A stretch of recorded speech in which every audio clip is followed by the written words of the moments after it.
So simulan natin dito mga idol, paanong natalo ang Los Angeles Lakers sa naging laban nila kontra sa kupunan ng Boston Celtics. Well, nagkaroon nga ba ng dirty games or pandaraya? 8 straight wins ng Lakers na putol na mga idol.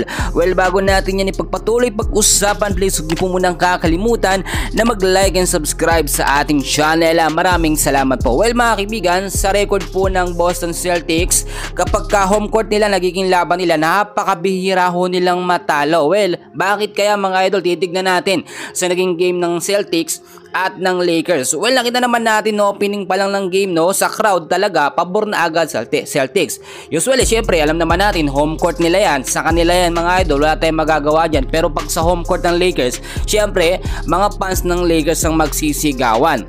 Nung first quarter mga idol, nakita nyo, intense and crucial po talaga yung naging laban. Nahihirapan ng makadepensa ng maayos at maka-offensa etong Lakers. Ang lakas din ng depensa ng Celtics mga idol, no? Kaya sabihin natin na opening pa lamang yung first quarter, parang akala natin talagang mainit na. Yung galaw ho dito ng Celtics mga kaibigan, kung makikita ho ninyo, tuloy-tuloy yung rotasyon, no? Tuloy-tuloy pagkakuha ng bola, punta agad sa court nila at puntos agad, ganun ang ginagawa. Nagkaroon din ho, no, napansin natin ng halos sunod-sunod na turnover po ang Los Angeles Lakers. First quarter pa lamang yun mga idol.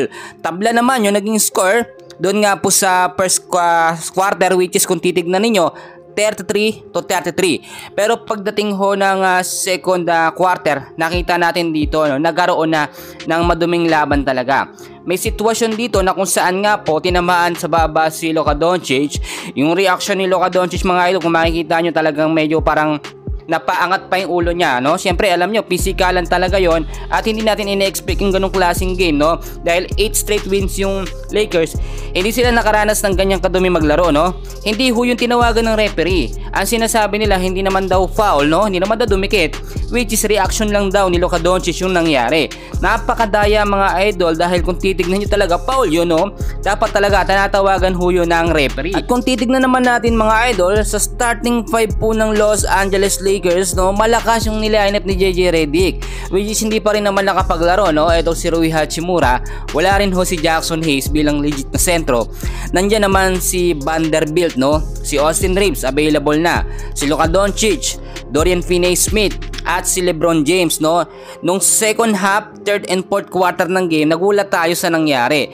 Ang laki ng kalamangan po ng Boston Celtics doon pa lamang po sa first half, pero nakita nyo naman kung papaano nakahabol ang Los Angeles Lakers bago humatapos, no, yung third quarter at sa pagsisimula ng fourth quarter, no, doon sa last quarter. Pero nagulat tayo, biglang taas ang puntos po ng Celtics, which is yung mga foul, yung mga tapik ng player po ng Boston Celtics, hindi tinatawagan ng referee. Marami sa mga fans ng Lakers ang sinasabi, normal na to, no, kapag home court ng Celtics sa nagiging game, nagkakaroon talaga ng cooking show, no, or pandaraya, o yung sinasabi natin na bentang laban. Siyempre, referee nila, bayad nila yan, no, talagang papaboron ng referee. Eto nga pong Celtics. Ngayon mga idol, naputol po ang 8 straight wins ng Lakers, pero nasa top 2 pa rin naman sila, no. Eto na ang Boston Celtics, alam natin kahit nanalo sila sa ganong klaseng pamamaraan nila, hindi ganoon talaga masasabi na magaling sila. Kasi nga, kapag ang mangyari naman sitwasyon, doon sila lumaban sa home court ng Lakers, asahan nila walang pandarayang mangyayari, pero natural na laban lamang aasahan nyo. Si Luka Doncic mga idol, so far kung titignan nyo, grabe ho yung naitala niyang puntos. Nabigyan ho si Luka ng 37 minutes of playing time, merong 8 rebounds, 3 assists at 34 points. So far siya yung may pinakamataas na puntos, no? Umariba, no, or tumaas yung puntos ni Luka pagdating ng second half.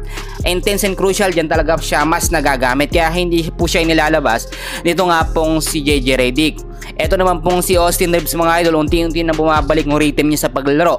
Nabigyan ng 39 minutes of playing time, may 3 rebound, 2 assists at 16 points.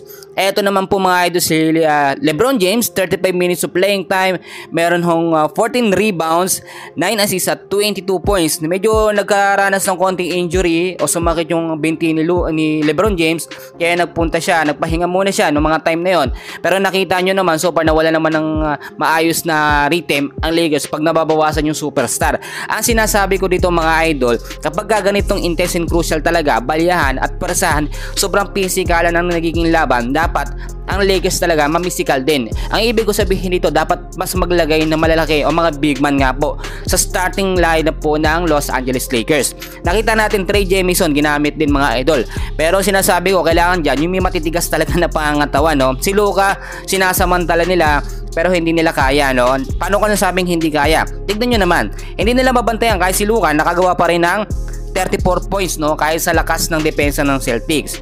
Magagawin man, nakakalungkot man yung nangyaring pagkatalo ng Lakers dahil alam natin hindi lumaban ng patas ang Boston na Celtics. Dismayado si Coach JJ Redick sa kalaban sa Celtics. Pero maganda naman, natutuwa naman si JJ Redick dahil maganda so far ang pinakita nga po ng Los Angeles Lakers sa naging game. Kung titignan nyo yung final score, no, mga idol, 111 to 101. 10 points ang kalamangan dito ng Boston Celtics at muntik pa nga pong maitabla o makahabol ang Lakers, no?